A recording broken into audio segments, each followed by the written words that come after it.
പിണറായി വിജയൻ സർക്കാരിന്റെ 9 വർഷത്തെ നേട്ടങ്ങൾ എണ്ണിപ്പറഞ്ഞ സർക്കാരിന്റെ ലഘുലേഖ. രണ്ടാം പിണറായി സർക്കാരിന്റെ 4ാം വാർഷികം ആഘോഷിക്കാനിരിക്കെയാണ് ലഘുലേഖ പുറത്തിറക്കിയത്. കഴിഞ്ഞ 9 വർഷത്തെ പിണറായി സർക്കാരിന്റെ നേട്ടങ്ങൾ എണ്ണിപ്പറഞ്ഞുകൊണ്ടാണ് ലഘുലേഖ തയ്യാറാക്കിയിരിക്കുന്നത്.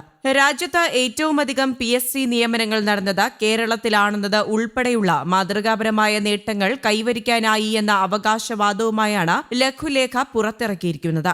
രാജ്യത്താകെ PSC നിയമനങ്ങളുടെ 66% നടക്കുന്നത് കേരളത്തിൽ ആണെന്നാണ് ലഘുലേഖയിലെ ആദ്യ നേട്ടമായി സർക്കാർ ഉയർത്തിക്കാട്ടുന്നത്. ഒന്നാം പിണറായി സർക്കാരിന്റെ കാലത്ത് 2016 മെയ് മുതൽ 1,61,361 ശുപാർശകളും രണ്ടാം പിണറായി സർക്കാരിന്റെ കാലത്ത് 1,14,701 ശുപാർശകളും നൽകിയെന്നാണ് ലഘുലേഖയിൽ അവകാശവാദം. 2025 മാത്രം ഇതുവരെ 8,297 ശുപാർശകൾ നൽകിയിട്ടുണ്ടെന്നും ലഘുലേഖയിൽ പറയുന്നു. നോർക്ക വഴി 4,000-ഓളം റിക്രൂട്ട്മെന്റുകൾ നടത്തിയെന്നും 2,378 യുവ പ്രൊഫഷണലുകൾക്ക് വിദേശ ജോലിക്കുള്ള വഴി തുറന്നെന്നും ലഘുലേഖയിൽ പരാമർശമുണ്ട്.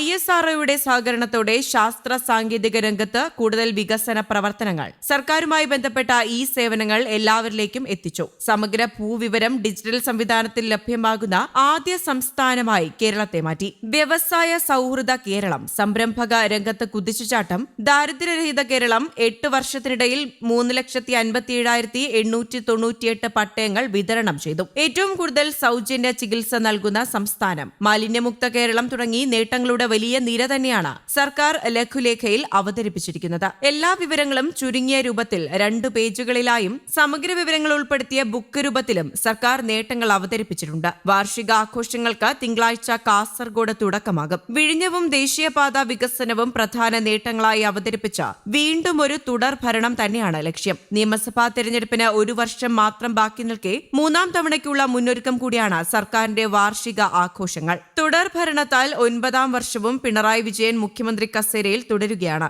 നവകേരളത്തിന്റെ വിജയമുദ്രകൾ പുറത്തിറക്കിയാണ് ഭരണ നേട്ടം പറഞ്ഞ് 10ാം വർഷത്തിലേക്ക് കടക്കുന്നത് ഈ LDF സർക്കാർ. അതേസമയം 4ാം വാർഷികാഘോഷത്തിന് പൊടിക്കുന്നത് കോടികളാണെന്ന ആക്ഷേപവും ഉണ്ട്. മുഖ്യമന്ത്രിയുടെ മുഖമുള്ള 500 പരസ്യ ബോർഡുകളാണ് സംസ്ഥാന വ്യാപകമായി ഉയരാൻ പോകുന്നത്. ഇതിന് മാത്രം ചെലവാകുന്നത് 15 കോടിയിലേറെ രൂപയാണ്. ഇവയുടെ ഡിസൈനിങ്ങിന് മാത്രം 10 ലക്ഷം രൂപയാണ് ചെലവ്. ഡിജിറ്റൽ ഡിസ്പ്ലേ ബോർഡുകൾ സ്ഥാപിക്കാൻ 3,30,00,000 രൂപയാണ് ചെലവ്. റെയിൽവേ, KSRTC എന്നിവിടങ്ങളിൽ പരസ്യം നൽകാൻ 1 കോടി. ഇങ്ങനെ വാർഷികാഘോഷങ്ങളുടെയും പരസ്യ പ്രചാരണത്തിന് മാത്രമായി ധനവകുപ്പ് 25,91,00,000 രൂപ അനുവദിച്ചിട്ടുണ്ട്. സാമ്പത്തിക പ്രതിസന്ധികൾക്കിടയിലെ സർക്കാരിന്റെ ധൂർത്തിൽ പ്രതിഷേധിച്ച പ്രതിപക്ഷം പരിപാടികളിൽ സഹകരിക്കില്ല എന്നും അറിയിച്ചിട്ടുണ്ട്.